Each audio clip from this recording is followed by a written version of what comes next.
হচ্ছে গিয়া জেপিএল আমাদের জাহাঙ্গীরনগর প্রিমিয়ার লিগ।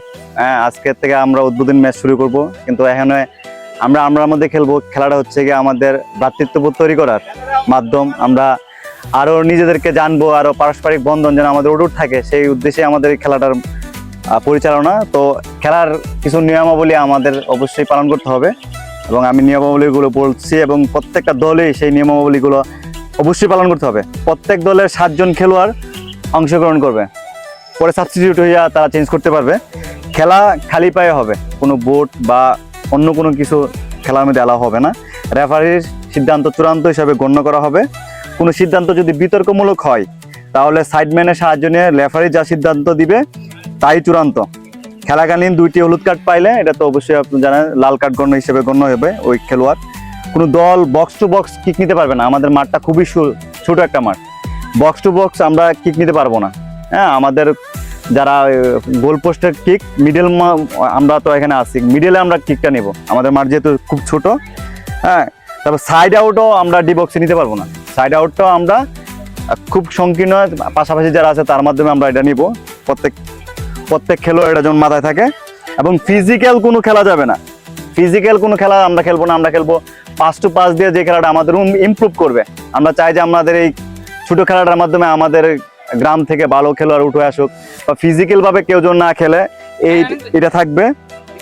আর হচ্ছে প্রত্যেক দলের ক্যাপ্টেন কথা বলবে। কেউ যদি কোনো কথা বলতে হয় রেফারির সাথে বা সাইডম্যানের সাথে, তাহলে অবশ্যই ক্যাপ্টেনের কথা বলবে। যে দলের ক্যাপ্টেন আছে বাকিরা চুপ থাকবে, জাস্ট মাত্র ক্যাপ্টেনের কথা বলবে। আর রেফারির সাথে কোনো তর্ক করা যাবে না। যদি কোনো সিদ্ধান্ত রেফারি নিয়ে থাকে, সেটা ক্যাপ্টেন এসে আমাদের সাথে কথা বলবে, বা কমিটি যারা আছে তার সাথে কথা বলবে, কিন্তু কোনো মানে ক্যাপ্টেন বিরুদ্ধে কেউ যেন কথা না বলে। তো আমি এই হচ্ছে গিয়ে আমাদের খেলার নিয়মাবলী আমি কিছু বলছি। এখন আমরা খেলাটা এটা হচ্ছে গিয়ে পুরোটা হচ্ছে আমাদের ডিসিপ্লিনের ওপর। আমরা মনে করি যে আমাদের খেলোয়াড় আমরা বাই আমরা এখানে উচ্ছৃঙ্খল ভাবে খেলবো না, ফিজিক্যালি খেলবো না, 5 টু 5 দিয়ে খেলবো, তো এটা আমাদের খেলাটা ইমপ্রুভ করবে। এবং আমরা চাই যে আমরা খেলাটা ইমপ্রুভ করে ওদের পরবর্তী ভবিষ্যতের জন্য আমরা খেলতে পারি, আরো ঝগড়াঝাটি না হয়, ভালো কিছু একটা হয়। তো আমি এখন আনিস ভাই উপস্থিত হয়েছে, আমি আনিস ভাই বলবো কিছু কথা বলার জন্য আমাদের খেলা নিয়ে। আজকে জাহাঙ্গীরনগর যে ফুটবল টুর্নামেন্ট শুরু হচ্ছে, এই টুর্নামেন্টের মধ্যে যারাই অংশগ্রহণ করছে তারা সবাই তো আমাদের গ্রামেরই। তো আমি চাই, আমরা চাই যারা আজকে তোমরা ফুটবল খেলবা, তোমরা এমনভাবে খেলবা যাতে করে তোমাদের খেলাটা তোমরা শুধু খেলাটা উপভোগ করবা, যে আমি সুন্দর খেলতাম। আর তোমাদের খেলাটা আমরা যারা বাহিরে আছি, দর্শক হিসাবে যারা আছি, তোমাদের সকলের খেলা কিন্তু তোমরা একটা প্লেয়ার একটা দলে কয়জন প্লেয়ার? 8 জন প্লেয়ার হলে মাঠে থাকবো 16 জন প্লেয়ারের খেলা খেলবো। আর বাকি যারা বাহিরে যারা আছে সকলে খেলাটা উপভোগ করবো। তোমরা এমনভাবে খেলা খেলবা যাতে করে তোমাদের খেলাটা প্রত্যেকেই একজন আরেকজনের কাছে পাস দিয়া, যে আমি এককভাবে দলের জন্য কিছু করবো, এই চিন্তা তোমরা করবা না। কারণ এককভাবে একলা কেউ কিছু করতে পারে না।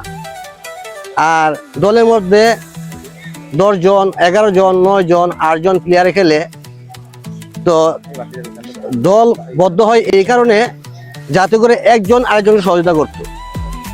একজন আরেকজনকে পাস দিয়ে সহযোগিতা করে, তাহলে খেলা সুন্দর হয়। যারা বাহির থেকে খেলা দেখে তারা সুন্দরভাবে খেলাটা উপভোগ করে। তো আমরা চাই যে তোমরা দুই পক্ষ এমনভাবে খেলবা সবাই পরিচিত, জিতের জন্য, যে আমি আমার দল জিতাইমু এই মনে করে আমি আমার এক বাইরে আঘাত করবো। আঘাত যেন কেউ কারোর জানি না করো না, যাতে অজান্ত যেন কারোর শরীরে আঘাত না হয়।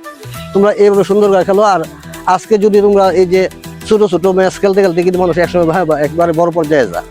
তা আমরা তো বিভিন্ন জায়গায় বড় পর্যায়ে খেলা, তারপরে গ্রামের খেলা খেলছি, তোমরা খেলছো, আমরা গেছি তোমাদের সাথে খেলা উপভোগ করছি। তো আজকের পরে যদি কোনো জায়গায় ভালো একটা টুর্নামেন্ট কোনো জায়গায় ছাড়ে, আমরা ওইখানে অংশগ্রহণ করবো, যাতে করে আজকের থেকে আমরা আজকে যে খেলা খেলবা এর মধ্যে যেন আমরা তোমাদের ভালো প্লেয়ারগুলো বাছাই করতে পারি। ভালো প্লেয়ার বাছাই করে বার করতে পারি, বাইরে গিয়ে খেলতে পারি। সেই সুযোগ তুমি আমাদেরকে করে দিবা।